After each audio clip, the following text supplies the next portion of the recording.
روزم روزه های کوچه است، کوچه ای سرد، کوچه ای تاریک،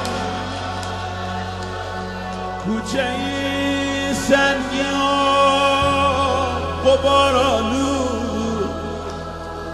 بارها گفتم خدا نکند راه یاسی به لاله چیر نخورد.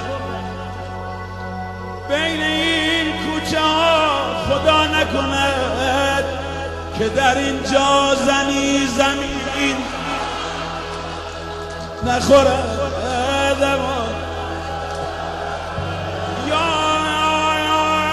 سرش میخورد به دیوارش،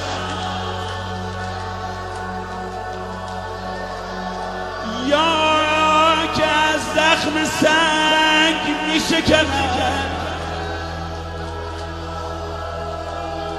دستها هم اگر شود حایل بین این راه تنگ میشکند. ولی ای وای بر سرم آمد، کوچه خالی ز رفت آمد شد. چادر مادرم به دستم بود، چادر مادرم به دستم بود که در آن کوچه راه ماست.